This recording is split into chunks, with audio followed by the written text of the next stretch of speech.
let us get into San Diego Comic-Con. What? Now, I want to just say this now because I haven't said it to you. I apologize for the amount of spam I sent you at 3 a.m. I knew you were asleep, but I was like, I need to send these things to Connor. Even though he's away and asleep, he can look at it all in the morning. I was just like, please don't have your phone I'll be loud. honest. I'll be honest. I woke up and I went through, like, I was already opening Twitter before I'd seen your notification. So, like, I was going to go find that stuff. Yeah. You just saved me time. I was just like, I had a visual of, like, I was sending it. It's like 3 a.m. when the whole H was happening for us. And I was like, what if... Oh, I'm gonna feel really bad if Connor's phone's on loud and Jenna's just there hearing your phone go bing, bing, bing, bing. Yeah, for sure. Right. So, DC weren't expected to have much of a presence. No, we made a couple of predictions. Yeah, we knew they were doing a Penguin panel. Yeah. That was confirmed. We or I said, I don't know if you agreed with me or not, that we might get a Creature Commandos trailer. We were hoping for a Matt Reeves Batman 2 update, that kind of stuff. The only really notable stuff is we got a Creature Commandos trailer. Looks very good. Yeah, it does. We got a new logo for DC Studios, going back to a more classic one of the 70s. Yes, with a little animated Superman. Yeah, I like it. It's one of these crazy things. It feels a lot less corporate than the old one. Yeah. Even if it is, and this is obviously an opinion thing, a worse designed logo, it feels less corporate. Therefore, I like it more. Do you know what I mean? Here's my thing. It's not a worse, as from graphic design, I think it's not a worse logo because it's still as iconic because it is the classic one. So everyone remembers it as like, oh yeah, that's the DC logo that once was. Like, and I think them going back to that for the films helps this like reset of like James Gunn wanting to do a more comic book accurate vibe. It helps kind of bring everyone into that with it. So yeah, cool. And the Penguin, a new Penguin trailer looks very good. Very good. I like. If only there was a way to easily watch it in the UK, Warner Brothers. We will find a way. I'm not surprised it looks fucking great. Like, we both love Matt Reeves' Batman and the visual style and language of that film. Yeah. That carried over into TV. It's like, I'm so glad to be back in that world. I'm very excited to see the Penguin get developed more and see how it's going to set up. That world with a crime-centric focus is going to pop. And that is it from DC, really. Yeah. Nothing else major. Which is no surprise with James Gunn not there. We joked that maybe we get some big reveal just to be like, really catch us off guard because he wasn't going to be there. But it makes sense that if there was going to be something big, James Gunn would have been there. So, for sure. The only Marvel gaming news that we got in the end was more Marvel Rivals information. Yeah. New characters. We got a first look at Doom and Thor and a couple of other characters. They also confirmed that going live right at that moment was Thor and Jeff the Land Shark in the closed beta. That has become loved globally. I'm seeing the only content I'm seeing of this game at the moment is, oh my god, look at this goodest boy. And it's just Jeff the Land Shark. Yeah. Game looks good. I know we're both very excited to finally get our grubby little mitts on it and give it a play. Yeah. But I don't know how far off it is for open betas and stuff. For us who are fans of Critical Role, Travis is voicing Thor, Doom and Thor, and a couple of others, I think. He's voiced Thor in a few of the Marvel things and for them before, so it makes sense that they're getting back. Cool that he's also getting to do Doom. I mean, yeah. So he's got a deep booming voice. Always cool to see the people I recognise from the Critical Role on there. Knowing a bit about voice actors just by different things, it's always fun once you know a couple of voice actors to see them do something. Like, oh, I know. And you also realise how, like, 12 voice actors run the world. Yeah. Comic news for Marvel. This is all you. Yeah, so they announced plans for the new Ultimates universe going forward. So if people remember, I got very excited 7, 8 months ago about Jonathan Hickman doing a new Ultimate Spider-Man run, I which remember was that, yeah. what if Peter Parker got his powers later on in life. Yeah, There's a whole universe going on around with that. They've got like a new Ultimates Avengers, Black Panther, a couple other bits. Can't remember exactly what. So there was a bit of a roadmap about what's happening going forward with that and doing like a yearly release thing.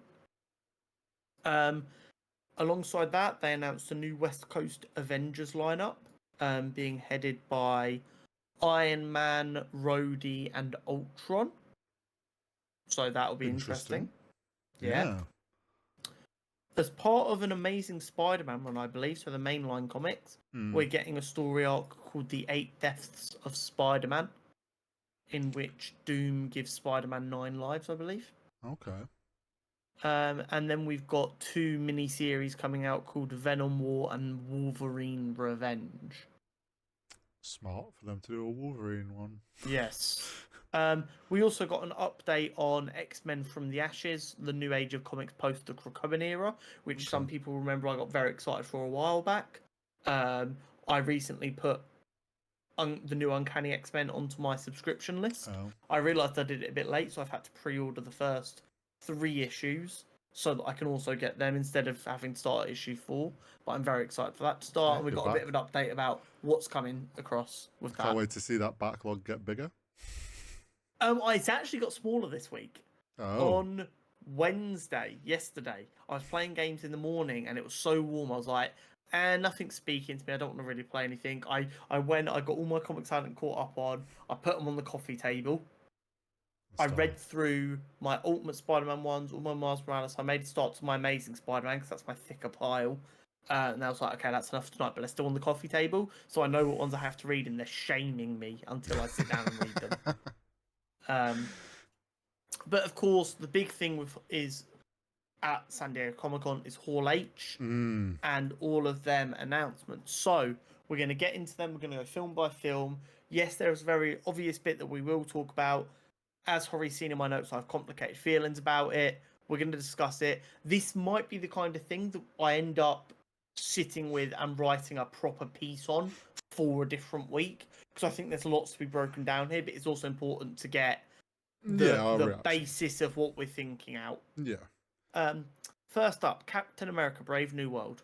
Yes.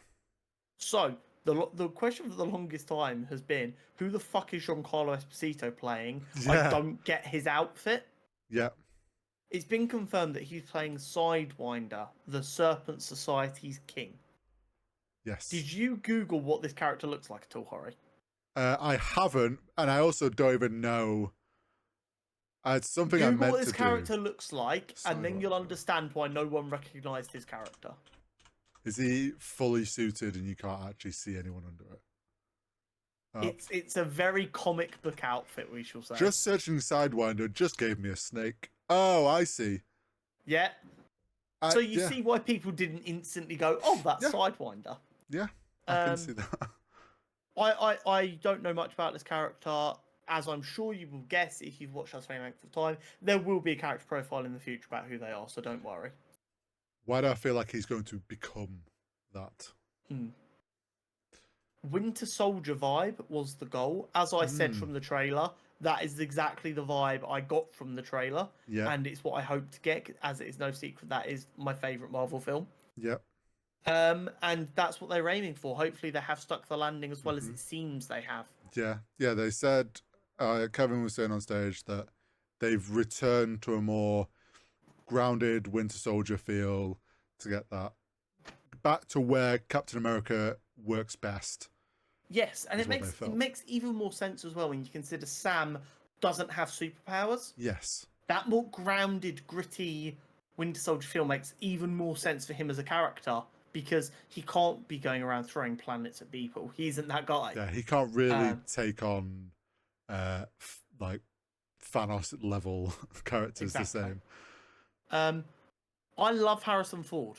I shit you not, ladies and gentlemen, Hori can confirm this. That is a bullet point in my notes. It is. We have needed someone who respects the work they're doing, but also has no time for these hypothetical bullshit conversations. We Harrison need Ford. it bad. I mean, we've said it about Harrison Ford that the only film that he like remotely ever shows he cares about was Indiana Jones. Star Wars, he couldn't care less. Anytime someone questioned about Star Wars stuff, he's like, nah, I don't know. Like, But here's the thing: he was very happy in all the interviews I Oh, saw yeah. from San Diego. He was like, I'm in Earth 616. He's like, I need to go sit down. Well, yeah. He was very funny. He was like, I don't know this stuff. I'm here to have a good time, and he's clearly having a good time. His relationship with the actor who plays Sam, Anthony Mackie on stage was brilliant. They clearly had a lot of fun working together. Here's the thing: Harrison Ford is like, when you see him in like interviews that really break his shell, he is a funny guy and has a good laugh. Like, you could see that he was genuinely enjoyed the fact that he's getting to join the MCU. He made jokes about like, oh, everyone's been having fun over here, I've needed my chance. And then I think he even said in an interview he would have grown the mustache if they wanted him to. His thing, at the end of the day, regardless of how he reacts to fandoms, which he's found himself involved with a lot, he is a phenomenal actor who pays the script he's given and the job he's asked to a lot of respect. He just doesn't care past that. He doesn't want to get into the hypothetical discussions. He doesn't care about the films he wasn't in. He doesn't care who an anchor being is. Yeah, he just wants to turn up and do the best job he can, and I will be amazed if that isn't what he's done. But I just wanted to put it out there. I love Harrison Ford, and we needed him doing this. Oh yeah. They also showed some footage. Yes, there was some exclusive footage showed based on. People aren't allowed to record it. I'm sure someone has recorded it, although I haven't seen any leaked yet. Although that normally happens about a week later. Yeah, they usually wait. But people are allowed to type up what was seen. The big thing I've seen typed up from that is Ross turning into Red Hulk outside the White House. Yes. That sounds lit. It does. And the idea that maybe he was giving a speech and suddenly gets put in a position where he has to change. I like the idea more that someone asked a question that infuriated him so much he changed. Yeah. There was some Thunderbolt stuff. I've not been able to find a lot of information because I'm sure you can imagine it was overshone by other things. All I know is they've once again gone, don't worry about the asterisks, we'll talk about that later. Ghost has a new outfit apparently. Yeah, Ghost has a new outfit. Obviously the full cast. The thing of why am I forgetting his name? The one that plays David Harbour? Yes. They opened this bit of the panel with him in the crowd, full costume, looked great in his new costume, giving a speech, and then he gets up to the stage and is like, we put out an email saying we were all going to get dressed up. This is Comic-Con. We're meant to do cosplay, which is just perfect. So the only bits of information I've really been able to see is in the footage, we saw Ghost has a new outfit. Yelena calls Guardian Dad, which was kind of cool. Yeah. And by the sounds of it, they've all been sent on this mission, but none of them know at first the other ones have been sent as well.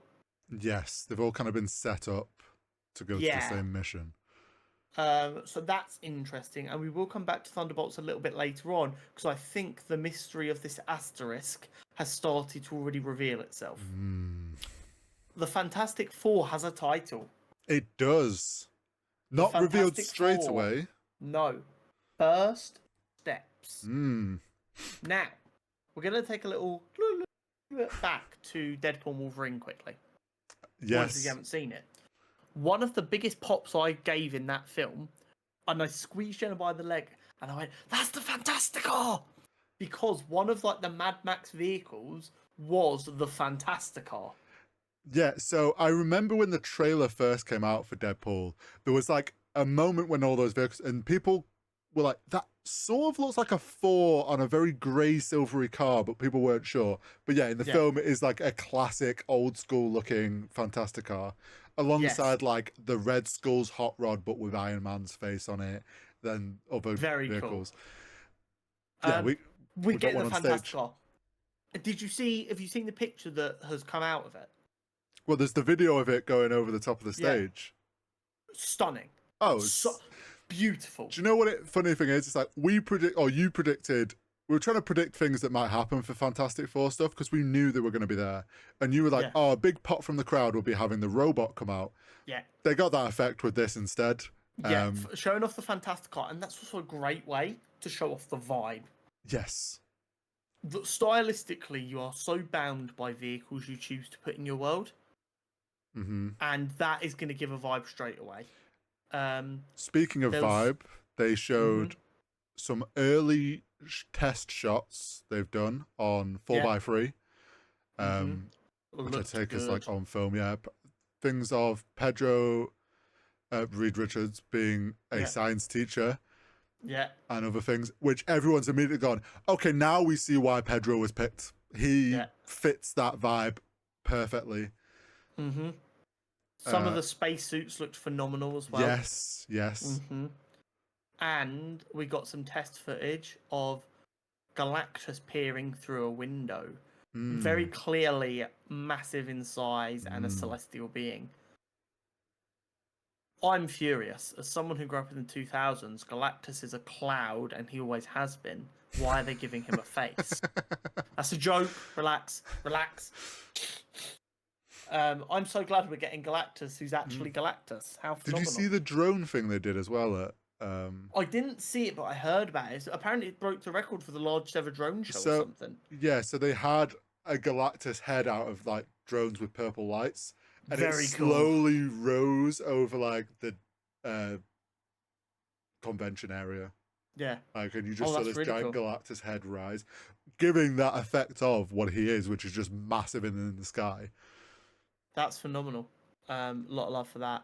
Very excited. I cannot explain my excitement for this loads of interviews we saw of them all talking about how like they've been getting into the family vibe. They've really been gelling together, which I think is great. So they were saying they start filming. We thought they just started. They actually start the day after they were on stage. Yeah. And they were all very excited to... Very short time window. Yes. And that's my only concern, but I'm going to remain optimistic because what else do we have? Avengers 5 and 6. I was right. We got an Avengers 5 title change. Yes, we did. I wasn't quite ready for what it was. So I believe first it got announced that Avengers Secret War Avengers Secret War and Avengers 5 was going to be taken over by the Russo brothers. Yes, so it first kicked off with Avengers Secret War having a new title logo. Yes. New visual to it. And then, the Russo brothers came out, were announced that they're back, they're taking over, which is what I had predicted. Hopefully that was going to be the case. Yeah. The rumors were they were back, so people are like, if that is the case, hopefully that gets announced. Yeah. So they're back for Avengers. They mentioned that, with a story as big as Secret Wars, obviously the one before needs to lay that up, just like we did with Endgame and whatnot. So they seem very excited to be back. I mean, I'm looking forward to it. Another big piece of the puzzle is also Stephen McFeely's back to write. Yes. He worked on the Captain America trilogy as well as Infinity War and Endgame. So I understand why some people are a bit apprehensive. It feels like one step back after trying to move on from that stuff. But you could also view it as a sign of stability. Yes. We'll see. But the big announcement was obviously the title change post Kang. What does the MCU look like? What leads in to Secret Wars? Yes. And I want to say, I'm gonna say this, and someone else can go back and find the footage. I said my prediction while we still had a Kang was that Kang Dynasty would end with Kang dying, and the big reveal would be that the actual big bad for Secret War is Doctor Doom. So this is something after this all got revealed, I remember, and I went back and I've realized it was before we started the podcast, was when Falcon and Winter Soldier came out. It was before we started doing the podcast, and I remember when that show was coming out and we were having our own discussions, and there was mentions of the Power Broker and some of the characters that were used. You were like, oh, they're like the OG Thunderbolt. Like, you were predicting, oh, are they Thunderbolts? Because they had those weapons, and you were like, Thunderbolts were used by Doctor Doom, and then I remember you saying in messages back then, oh, this is very much like maybe they're setting up Doctor Doom, and this was before we got Kang announced. And then I think Kang got announced, and we kind of like, oh, this is the direction they're going. And then I do think you have said, when we've talked about Secret Wars or whatnot, and Kang Dynasty and stuff, that you've said, oh, maybe they flip the switch on us and it's Doom. My theory was spend the entire time building up Kang, and then you have Doom just fucking decimate him in a second, and then all of that fear you have about Kang as a character gets doubled or tripled because this guy's just walked in and destroyed him instantly, as well as the hype of it being Doom. So I actually do not think overall too much has changed. No. For Secret War. I think that, for Secret War, they're just, rather than it probably being like a entities, like, flip the switch right at the end of Kang Dynasty, or possibly that's what it was going to be, the Russo brothers have come in and gone, no, like, if this is going to be the main guy of Secret Wars, like, it needs properly setting up. You're in a position now, with everything that's gone on and how Loki kind of went, that you can sort of get away with transitioning away. Yeah. It's not in a terrible spot. There's a few loose ends you're going to have to kind of try and explain, like with Ant-Man and stuff, because they know of him. Yeah. But you can work around that stuff. Yeah. But yeah, the fact that they were like Avengers and then it went green and it was Avengers Doomsday, and I was like, holy shit, they're doing it. And then they were really doing what the rumors were saying. Yes. So I've got some notes here. But I'm just going to talk through because this is literally my entire thought process. Okay. Complicated feelings for sure about Robert Downey Jr.'s return as Doom. My knee-jerk reaction was holy shit. Like, I believe that is verbatim one of the first messages I sent after seeing that. Yeah. There is a very interesting breakdown on the internet right now. Surprisingly, a lot of die-hard comic fans are not the ones who are happy. They're like, this doesn't make a lot of sense. This feels like a big step backwards. And I get that. I do. There's also a lot of people like, holy shit, RDJ's back. This is awesome. And I get that as well. So here is my thinking, and hopefully this covers a lot of the points on both sides. Okay. Robert Downey Jr. is a good enough actor to play Doctor Doom. Yes. That is not a part I'm concerned about. No. Bringing him back with his history in the MCU as Tony Stark to play Iron Man, as Tony Stark / Iron Man, to play Doctor Doom does feel a bit weird. Them roles don't marry up alongside each other in a way that makes sense. You have to acknowledge they have the same face. And they are definitely going to play on this, oh, he's been here before. That is where more of my concern lies. I won't feel like Doom. Yeah. It won't feel necessarily like he's Doom to a lot of people because he's been Tony before. Doom should be terrifying. Yeah. There is also no way he can or should be the long-term Doctor Doom. I agree. So, this is leaning in once again to the thing that, and this might end up being copium, and we're in big trouble if it is. If there isn't a soft reboot after Secret Wars, this casting decision gets 1,000,000 times worse. I don't even... Maybe it does go all the way to Secret Wars. Probably, but maybe it's in Secret Wars it changes. So I don't think he is long-term Doom. Yes, on stage, they announced him as Victor Von Doom. Yeah, there is no way that they're... So, here's my thing. Marvel is notorious for throwing us red flags and misdirections. Yes, they're going to announce it as Victor Von Doom. Like that, just that as a statement is very hype for the crowd. It's gonna, like, they know what they're doing. I still think the rumor that we originally heard of this is a variant of Tony Stark who turns into Doctor Doom because he's gone off in a different direction, I think is actually more the case. And I think that's why it leans into it. This isn't going to be the permanent Doctor Doom. This is like a stepping stone. I do get that. That also makes no sense, though. Because logically, I don't see any way Tony Stark becomes Doctor Doom. So, I was like looking stuff up. See, you might be about to fall into a classic blunder here. I might be. Yes, I think you are. No. It's not the one where Doctor Doom pretends to be Iron Man for a bit. Okay. So, because I saw that theory and I was like, well, that doesn't make sense. Because it's meant to be Doctor Doom in an Iron Man suit, not Iron Man is Doctor Doom. This was a video that stumbled onto my recommended, and I was like very intrigued and watched it. And this guy broke down a very interesting comic, which is actually DC. No.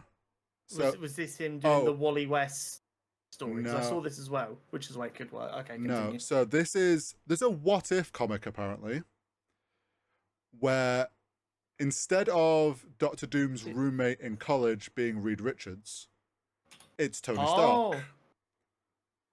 And he breaks down the comic, and then obviously I haven't read this comic, I'm going off this video. Maybe I'm being thrown off massively, but this is a what if comic, so obviously it's not a main run comic. Basically, Tony's like Tony, he is intelligent, but his usual persona with the women and cocky and stuff. Meanwhile, Doom's working his ass off in college, trying to be strict. Is working on a project. Yes.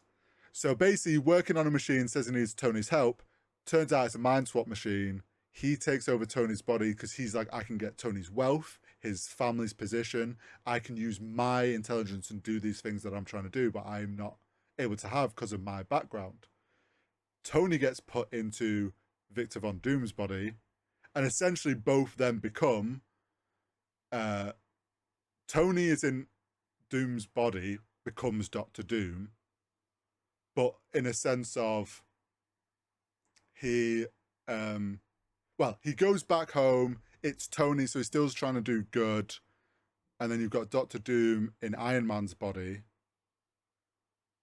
And I think that's potentially how it I've seen a lot of people maybe they could use this because if they do this mind swap idea, right, you've got Doctor Doom in Iron Man's body, which then makes sense as to why you would have Tony's face, RDJ, and it be the Doctor Doom character who he has the money and the power and he goes a bit crazy with it and becomes obsessive like Doctor Doom is, but obviously he's got Iron Man's money and he's in a green and silver Iron Man suit. And he ends up...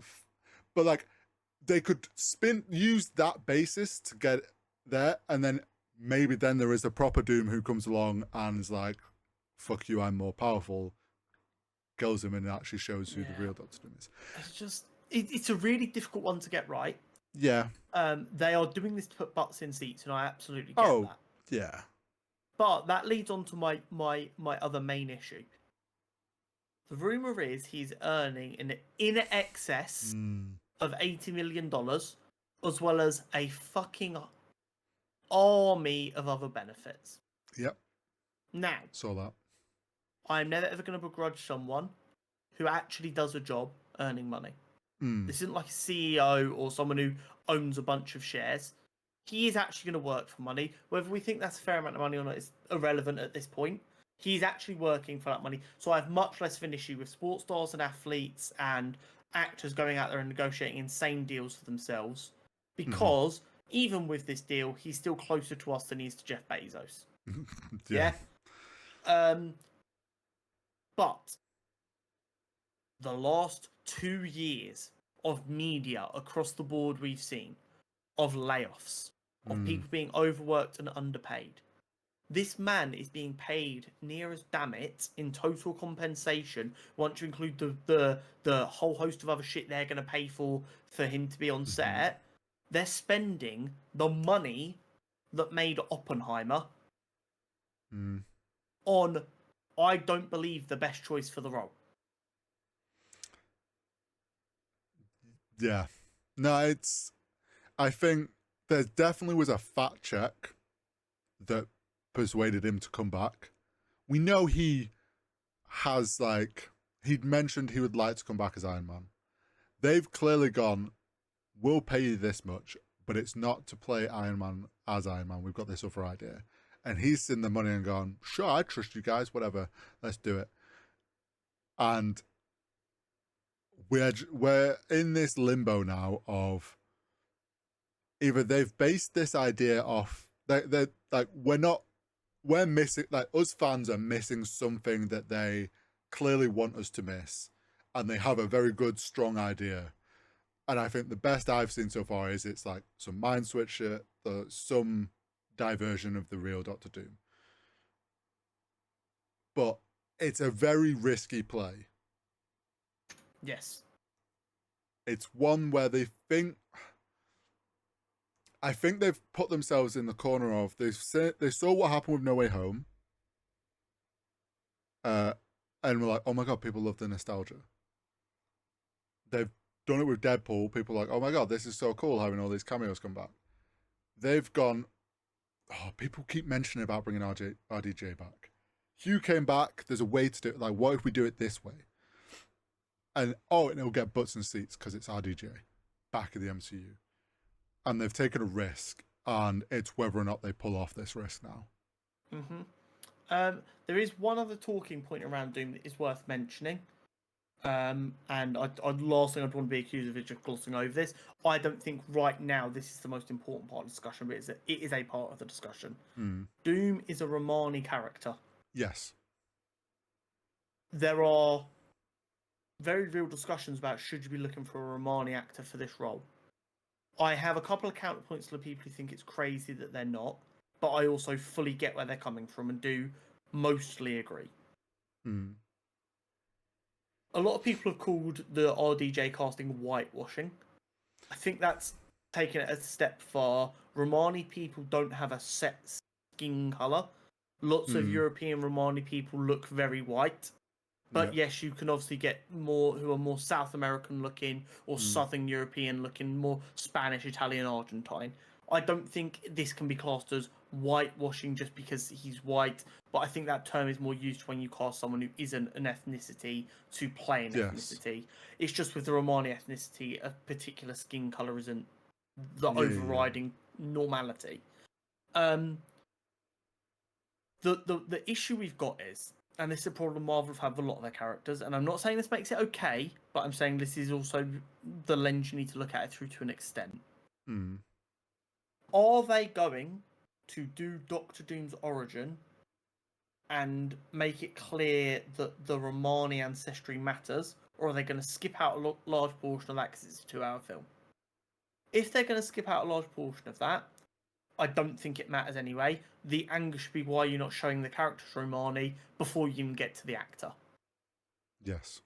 If they are going to show that the character's Romani, I think we're starting to veer very dangerously into this reverse typecasting, which allows a lot of ne'er-do-well white people to go, why is that character being cast as black when they've always been white?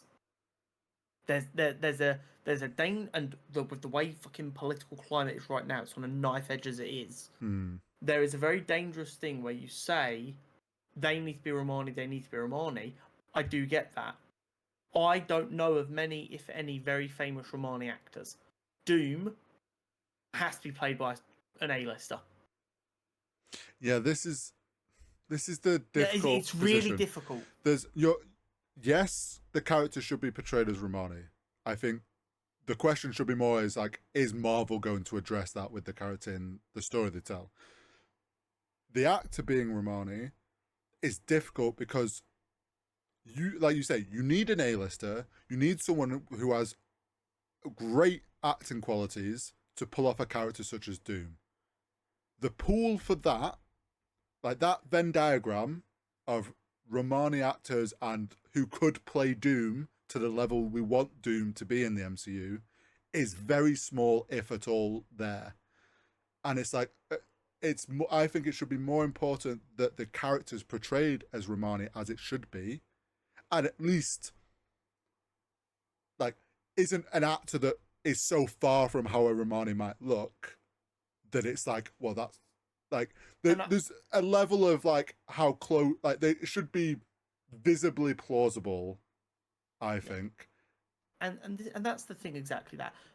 The bigger thing for me is make sure you respect the culture of the character. As long as the actor also respects the culture of the character, why is that a problem? And I get all sides of it, but we're just saying now you're only allowed to act in the roles you're given, and like the roles that you're born into. A British actor's only allowed to play British people. An American actor's only allowed to play American people. Because if you do that, and if you want to make that fight, the wrong people are just going to use that as an excuse to only make films about white people again. Yeah, I think if there are obviously like I'm feel I'm safe to say, but we both aren't well versed on Romani actors. No, absolutely not. And if there is someone who's perfect for the role, Marvel should absolutely bang their fucking door down. Yeah. Here's the thing: if there are those people out there, and Marvel isn't talking to them at least, then yes, Marvel's in the wrong.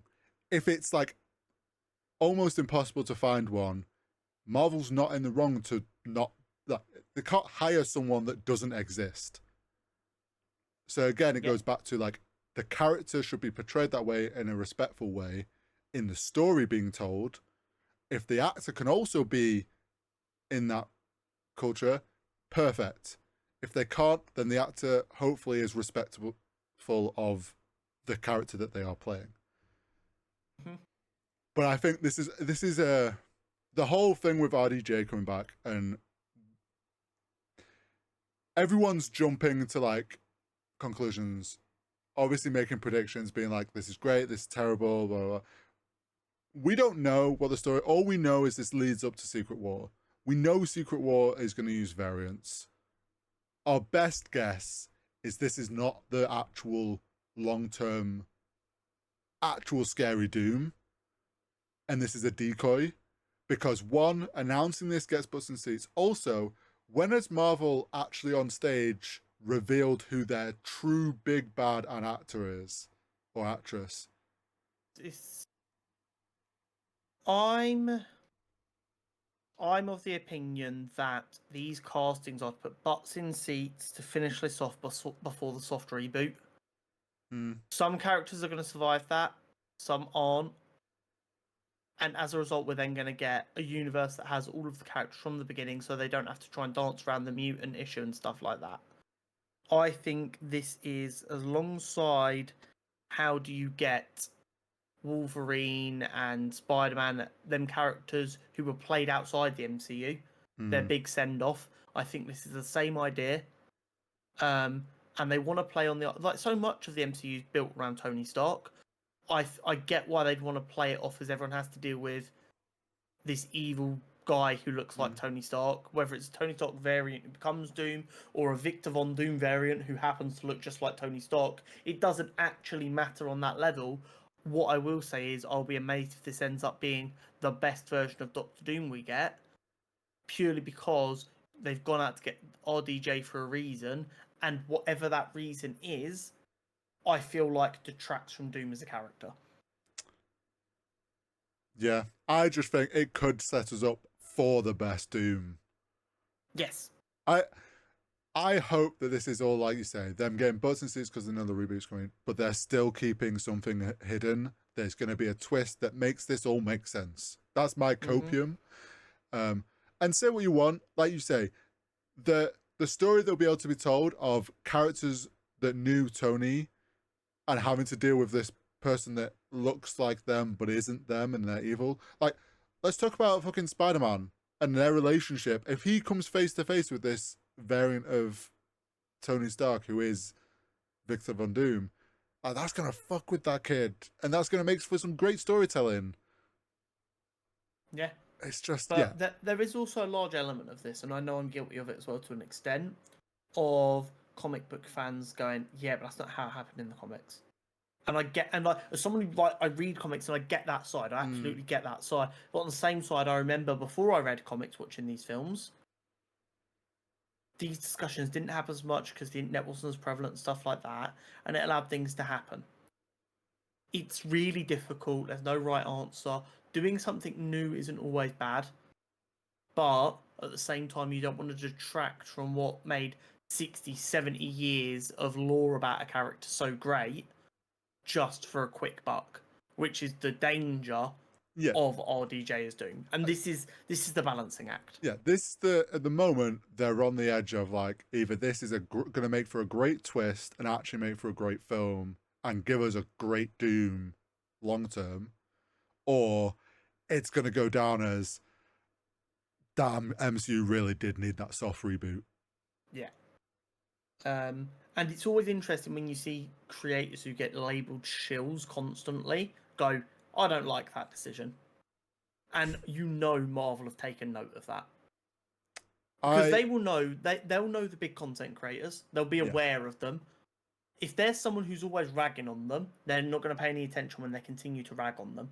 If there's someone who is like always like, okay, cool, but they're trying something, let's give them a break, and they go, I think this is a bad decision, that's the kind of thing Marvel will take notice of. It's like everything with Marvel. Often we don't know everything. They're clearly going to be hiding stuff close to their chest. Yeah. And maybe this pays off. Yeah. And hopefully this pays off. The last thing I will say is we know that Fantastic Four, Thunderbolts, and another team, I forget who, are in Doomsday. I think that asterisk is exactly why they're in Doomsday. Fantastic Four will also be in Secret Wars. Yes. I'm incredibly curious to see what happens. But I've been very positive about the MCU even during ups and downs here. This is the first time that I feel like they've actively made a mistake, potentially, and not so much that's pissed off some people, but I'm not sure it's a bad decision. This is one that I feel like they thought was just going to be like 200 million% vote of confidence, and it's not gone that smoothly for them. Yeah, I still lean on the side of optimistic that this is not, their plan isn't as clear as people are presuming it to be. Like, I think they are misdirecting us somewhat with things. And they also have time to make it a misdirect if they're like, oh, people really don't like that. But yeah, it's going to be interesting. I mean, one thing that could be really cool is that obviously in this conversation I've seen everyone being like, no, this is the Doom we want, and it's God Doom where he rips Thanos' spine out of his body. Imagine if the real Doom comes on and just does that to RDJ. Yeah. Like, what if it's you ain't the real Doom, and just in front of like everyone? I feel like then maybe that would work. Right. Other bits of information from San Diego Comic-Con worth discussing. We got an Invincible Season 3 poster. Yes, we did. And a bit of first look with him in the blue and black suit. Yes. Showrunners also... Season 4 got greenlit. Yeah. And absolutely also confirmed it is coming. They've said Season 3 is going to be marking his darkest era before going into Season 4, where there's going to be some crazy shit goes down. Yeah. So I think it's what we kind of expected to be coming. Like, we knew the black and blue was coming and it was going to get wild. So excited. Much excited. The boys had a lot more to show than I think we expected. Yes. All I really had to predict was maybe we get an update on the boys Mexico. Yeah. And I said maybe Gen V, but we kind of expected not because of circumstances. So we got confirmed that Gen V's coming out in 2025, which is huge. Mm-hmm. It was confirmed the boys season 5 will be coming out in 2026, which was assumed, but it's always nice for a confirmation. The Boys Mexico is in early development with Diego Luna and another gentleman whose names I forget, working on it as executive producers. Mm-hmm. And something I didn't know I needed, Vought Rising was announced, starring Jensen Ackles as Soldier Boy and Aya Cash as Stormfront in a show set in the 50s. Yes, in the times before. Yeah, it's a prequel to The Boys. Yeah. Prequel to Vought and everything, like kind of to what it has become. Expectations off rip are that we're going to get to watch the first ever Hero Gasm event. Oh shit, yeah. Because they are the 2 founding members of it. Yeah, that maybe they'll finally do it like really wild. And the expectation is also that it's going to be revealed that they are Homelander's parents. Yeah. Do we which also makes his relationship with Stormfront even more uncomfortable. It'd be interesting if we also get kind of a bit more into noir. Yeah, we're going to see some stuff. I think we're going to get some cool, because obviously they were being used as on the war front, but actually they were just faking it. So it's like there's going to be some wild and crazy shit that goes down. For sure. And obviously Aya Cash is a Nazi. Oh, sorry, not Aya Cash. Stormfront is a Nazi. Yeah, careful with that word. Sorry, Aya, I didn't mean to libel you. Stormfront's a Nazi, and this is just after World War II. So is she going to be playing it really low, or are they going to take the mick out of how quickly right-wing fascism can continue to grow after seemingly being defeated? Who knows? We also got confirmation that Soldier Boy will be a big part of season 5. And his main goal is apparently going to be dealing with Billy Butcher, so that'll be fun. For sure.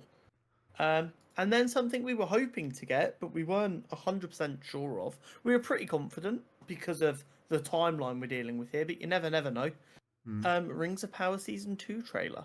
Yes. I am sure there's plenty of a lot of Rings fans that hated on Season 1. They're out there probably complaining about a lot of this.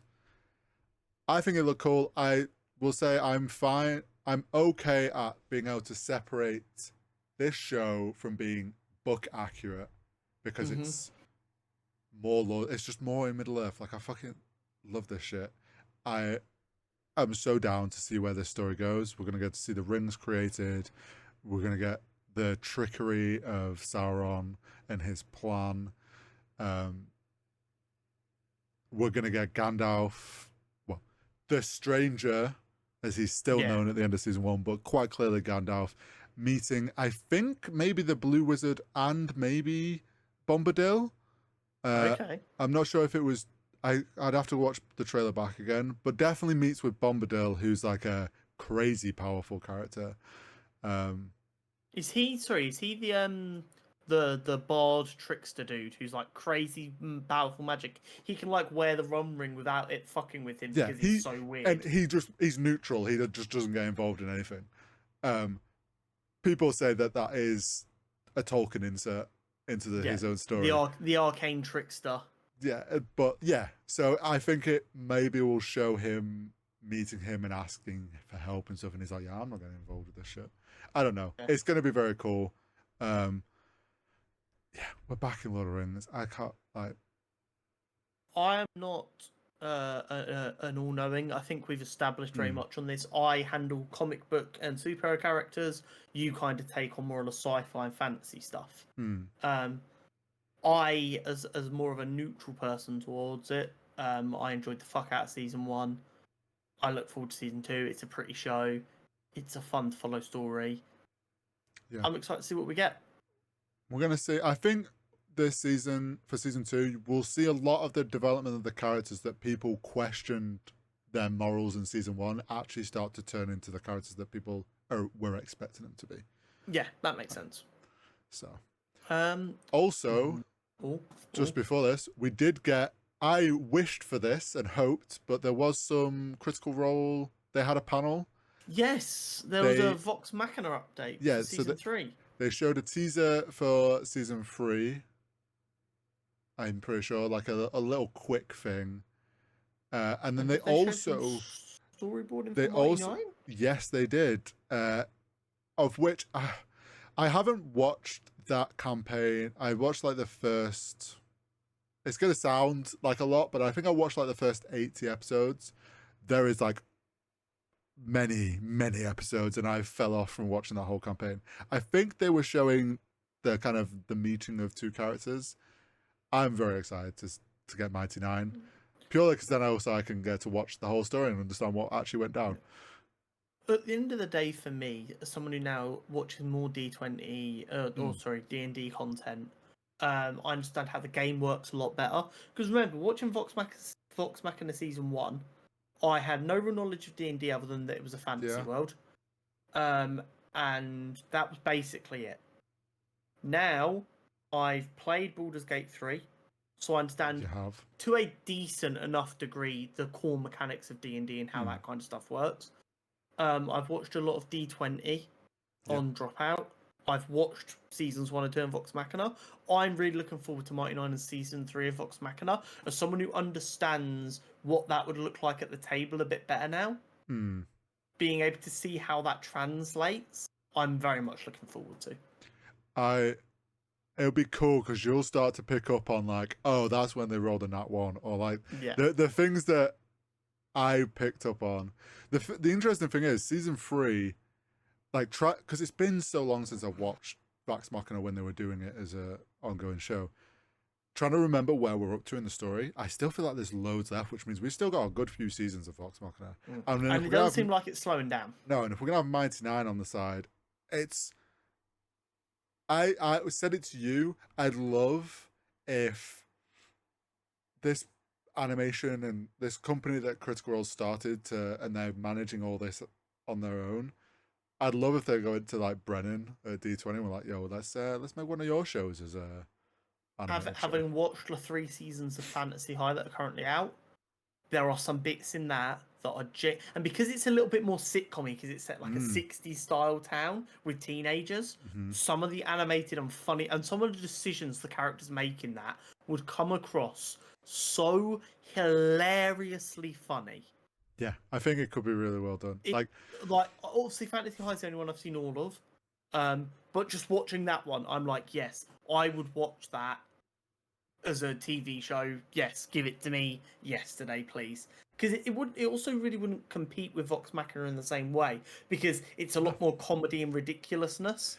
But I'm so down because I think it's all under like a business they're called Darrington Press or one of they've got a few. But like I'm so down if they are like they go to all these different D&D shows and help bring them into an animated world and they have just like welcome to the animated D&D universe. Yeah, it's just there's brilliant stories to be told there, and the beauty of D&D, and I've said that since Vox Machina, is when you're writing a story, you're limited by what a writer would do.